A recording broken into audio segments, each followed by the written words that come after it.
గౌరవ ముఖ్యమంత్రి గారు, డిప్యూటీ ముఖ్యమంత్రి గారు, ఇరిగేషన్ మినిస్టర్ ఉత్తమ్ కుమార్ రెడ్డి గారు, మంత్రులు, ఎమ్మెల్యేలు, ఎమ్మెల్సీలు, ఎంపీలు, ప్రజాప్రతినిధులు, పిసిసి ఆఫీస్ బేర్స్ నమస్కారం. వాళ్ళు చక్కటి ప్రజెంటేషన్ ఇచ్చినారు. ప్రజల్లో నిజంగా కూడా అంటే ఈ పరిజ్ఞానం లేని వాళ్ళంతా అయోమయాలు ఉన్నారు. అసలు కొత్తగా వచ్చిన కాంగ్రెస్ మంత్రులు చెప్తుంది వాస్తవమా, కేసీఆర్ ఒక ప్రజాదరణ నుండి కాబట్టి ఆయన చెప్తే అది వాస్తవం అనే కన్ఫ్యూజన్లో ఉన్నారు. కాబట్టి ఇది ప్రజెంటేషన్ చాలా వరకు దోహదపడుతుంది.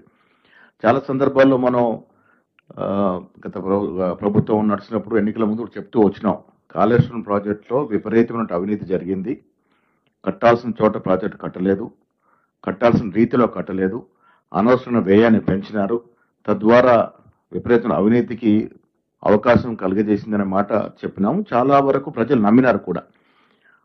ప్రభుత్వం రాగానే ప్రాజెక్టు కుంగిపోవడం కూడా చాలా వరకు దోహదపడింది.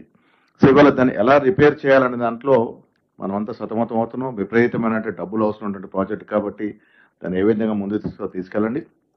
ప్రజలకు వాస్తవాలు తేలాల్సిన అవసరం ఉంది.